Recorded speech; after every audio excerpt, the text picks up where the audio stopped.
কক্সবাজার সদরের PM কালী ইউনিয়নের ৬ নং ওয়ার্ড যুবদলের দ্বিবার্ষিক সম্মেলন ও কাউন্সিল অনুষ্ঠিত হয়েছে।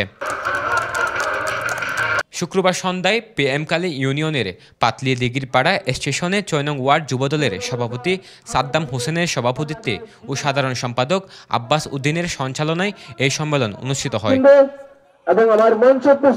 অনুষ্ঠিত সম্মেলনে প্রধান অতিথি ছিলেন কক্সবাজার সদর উপজেলা বিএনপির সাধারণ সম্পাদক মোহাম্মদ সৈয়দ নূর সওদাগর। প্রধান বক্তা ছিলেন সদর উপজেলা যুবদলের আহ্বায়ক আক্তারুজ্জামান লাবলু। সম্মেলনের উদ্বোধক ছিলেন PM কালী ইউনিয়ন যুবদলের আহ্বায়ক সাইফুল ইসলাম সোহাগ।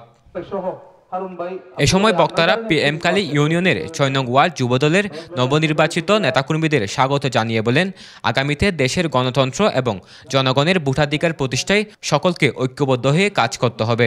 বিএনপি গরিব মানুষের দল, বিএনপি অসহায় মানুষের দল, বিএনপি যে তালিদালি করে এটা দেশের তাই নেবারে ১১৬ ঘরের এক জিয়া লোকান্তরে লক্ষ জিয়া করে করে তেন্নর থেকে তেতলিয়া রূপসা থেকে ভাতুরিয়া ১১৬ ঘরের যতদিন পর্যন্ত আইনের অনুশাসন পুনঃপ্রতিষ্ঠা না হবে, যতদিন পর্যন্ত মানুষের প্রত্যক্ষ ভোটে একটি গণতান্ত্রিক সরকার রাষ্ট্রীয় ক্ষমতায় অধিষ্ঠিত না হবে, ততদিন পর্যন্ত আমাদের রাজপথে থাকতে হবে। সংসদ নেতা যাকে বানানোর জন্য আমরা অধীর আগ্রহে রয়েছি, আমাদের অভিভাবক জননেতা লুৎফর রহমান কাজল ভাইকে বিপুল ভোটে নির্বাচিত করার জন্য এই ওয়ার্ড যুবদল বিএনপি সহ সবাইকে একসাথে নিয়ে ইনশাআল্লাহ সংগঠন আরো শক্তিশালী হবে। এ সময় উপস্থিত ছিলেন PM কালী ইউনিয়ন বিএনপির সভাপতি হারুনুর রশিদ, সাধারণ সম্পাদক মোহাম্মদ আবদুল্লাহ, যুবদল নেতা আনোয়ারুল ইসলাম টিপু সহ PM কালী ইউনিয়ন যুবদলের নেতাকর্মীরা। ধন্যবাদ। আমাদের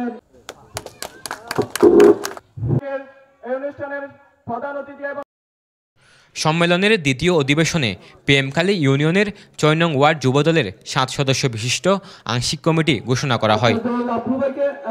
নির্বাচিতরা হলেন সভাপতি সাদ্দাম হোসেন, সাধারণ সম্পাদক আব্বাস উদ্দিন, সাংগঠনিক সম্পাদক আরাফাত সিদ্দিকী, সিনিয়র সহসভাপতি মিজানুর রহমান, সহসভাপতি এরশাদ উল্লাহ, তাজউদ্দিন, সিনিয়র যুগ্ম সাধারণ সম্পাদক নজিবুল আলম। সদস্যকে বাড়িয়ে আরও ওয়ার্ড ইউনিয়ন যুবদলকে আমরা সহযোগিতা করব, এটা আমি মনে করি। আমাদের সহযোদ্ধারা যারা আছে তাদের পরামর্শেই আমরা ৬ নম্বর ওয়ার্ড যুবদলকে আরও শক্তিশালী হবে মনে করি। আমাদের ৬ নম্বর ওয়ার্ডে অনেক শক্তিশালী ইনশাআল্লাহ। দুঃসময়ে ছিলাম, এখন সুসময়ে এসে আমি সাধারণ সম্পাদক হয়ে খুব আনন্দিত। পরে নির্বাচিত ওয়ার্ড যুবদল নেতাকর্মীদের ফুলের মালা পরিয়ে শুভেচ্ছা জানান অতিথিরা। News desk, পেনুয়া।